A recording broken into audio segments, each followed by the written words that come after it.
The Inspire 2 builds on this foundation, empowering filmmakers to be more creative than ever, whether flying as a team or operating as a single pilot.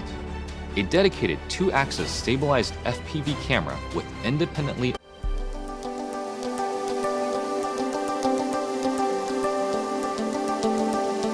Hi, I'm Ty. In this video, I'll show you how to fly your Inspire 2 for the first time and give you a few very important tips and general advice about flying safely. Remember that when you're flying, safety must always be your top priority. As an Inspire 2 pilot, it's your responsibility to be aware of your surroundings and do the necessary research to learn about local laws for flying no matter where you are. If you haven't already done so, please read the Quick Start Guide and the Flight section in the Inspire 2 user manual. Trust me, it's important that you understand some basics and fly off safely from the start. The best and safest places to unleash your new Inspire 2 are wide open spaces away from people, buildings, and official no-fly zones like airports, monuments, and tourist attractions. Before you start flying outdoors, ask yourself these questions. Is this space free of obstacles such as trees, power lines, buildings, or areas where there might be people or animals? Is the weather appropriate for flying? If the answers to these two questions are yes, then you're ready for takeoff. Flying is addictively fun. So remember that it's your responsibility as a pilot to maintain control of your Inspire 2 at all times, even if you're using intelligent functions like Active Track, Tap Fly, and Spotlight Pro. Always keep both of your hands on the remote controller in case you need to take action during flight.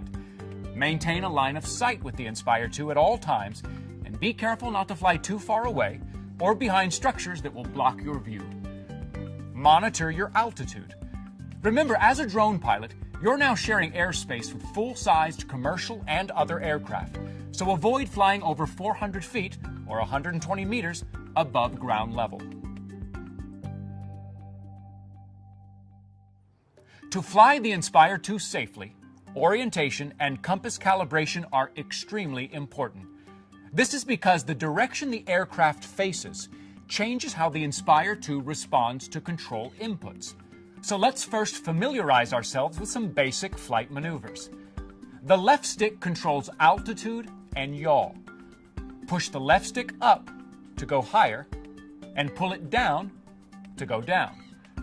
Push the left stick left and right to rotate left and right. The right stick controls pitch and roll, which is essentially front-back, left-right movement. To fly forward, push the right stick up, and to go backward, just pull it down. Push the right stick left or right to move left or right. Remember, fly slowly and steadily at first to get a feel for the controls and the Inspire 2. Now that we've gone through a few basic essentials, it's time to get the Inspire 2 up in the air. Compass calibration is recommended before each flight. Always choose an open area to carry out the following procedures. After turning on the Inspire 2, tap the aircraft status bar in the DJI Go4 app and select Calibrate. Then follow the on-screen instructions. Hold and rotate the Inspire 2 360 degrees horizontally in a counterclockwise direction. The aircraft status indicators should remain yellow while you do this. When they turn green, horizontal calibration is complete. Next, tilt the Inspire 2 vertically.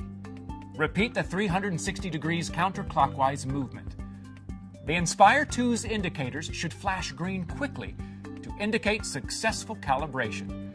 If alternating red and yellow flashes occur, you might be standing near metallic objects that are interfering with calibration.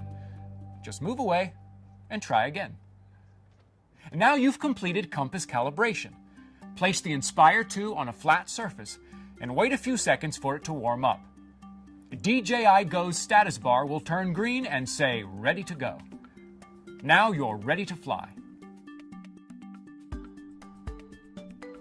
If you find that the Inspire 2's gimbal isn't level, simply go into the main menu in DJI Go and select the gimbal icon in the bottom left of the screen and choose Auto Calibrate Gimbal and press OK. If that doesn't work, you can also do gimbal calibration manually by selecting Adjust Gimbal Roll in the same menu and then adjusting the level of the gimbal in the Gimbal Roll Adjustment window. The Inspire 2 now comes with two frequency bands, 2.4 GHz or 5.8 GHz. 2.4 GHz is the standard wireless frequency band, and so therefore it can be affected by wireless signals such as Wi-Fi, 4G cell towers, and other types of interference common in urban areas. But 5.8 GHz offers you an alternative frequency band that increases your Inspire 2's transmission reliability. When switched on, the Inspire 2 will evaluate local signal levels, automatically choosing the transmission frequency with the lowest level of interference. However, should you need to, you can choose the frequency range manually. To do this, simply open up DJI Go 4 and in the main menu select HD. Now, in Image Transmission Settings, under Work Frequency, select either 2.4 GHz or 5.8 GHz. There. Easy. Having the extra frequency band ensures a better connection for more reliable control and more stable video transmission, freeing you up to concentrate on the job at hand. One other thing. To get the best flying experience, remember to adjust the remote controller's antennas according to the frequency you select. When using 2.4 GHz, keep the antennas at 60 degrees like this. And when using 5.8 GHz, push the antennas up to 90 degrees so that they are standing upright, like this. We're ready for takeoff. Launching your Inspire 2 into the sky couldn't be easier. First, check the propellers for any scratches or damage, as these could unbalance your Inspire 2, making it less easy to fly. Next, switch the motors on by holding the control sticks down and toward the middle. The rotors will start to spin. Push the left stick up to start to ascend, or use the DJI Go app to take off by swiping your finger. When the Inspire 2 reaches a height of 1.2 meters above the ground, it will transform, automatically raising its intelligent landing gear. Once the Inspire 2 is at the height you want, release the left stick and it will hover in place. The Inspire 2 is an incredibly intelligent aircraft that has 3 directions of obstacle sensing to see where it's flying: front-facing, upward-facing, and downward-facing, so that it stops in front of objects automatically and avoids collisions. The same applies when you want to return home with your aircraft. When you press the Return to Home button on your controller or tap the Return to Home icon in DJI Go, the Inspire 2 will avoid obstacles in its path as it comes back to you. When landing, the Inspire 2 will slow down automatically, even if you pull the throttle all the way down. As it lands, it senses its height above ground and automatically lowers its landing gear. Wait until the landing gears are completely lowered before landing the aircraft. You can also use the DJI Go app to land automatically. This helps it land more safely, as it will detect the ground for obstacles and find the most suitable spot nearest to where it took off. Once you're on the ground, pull the left stick all the way down and hold for 3 seconds until the motors stop. Congratulations!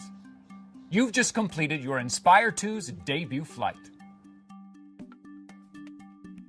After your first flight, first take off the propellers from the airframe, press the power button 5 times. Then, remove the gimbal and the Inspire 2 will enter travel mode automatically and power itself off. With practice, you'll no doubt be more confident in the air with the Inspire 2. When you're ready, you can start experimenting with the Inspire 2's different flight modes.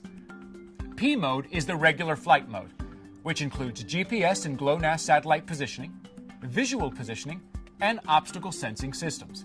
This mode allows you to activate intelligent flight modes like tap fly, trace, Spotlight Pro, all of which will go into more detail in another video series.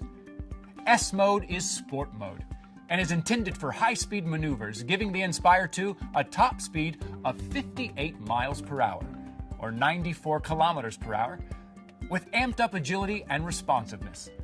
S mode allows you to push for faster shots, such as vehicle chases, but it requires a high level of pilot skill. Be careful though. S mode doesn't include obstacle sensing, so make sure you only use it in wide open spaces. A mode is attitude mode. When neither the GPS nor the vision system is available, the Inspire 2 will only use its barometer for positioning to control the altitude. That's all for now. With the Inspire 2 at your control, you're going to take your productions up another level.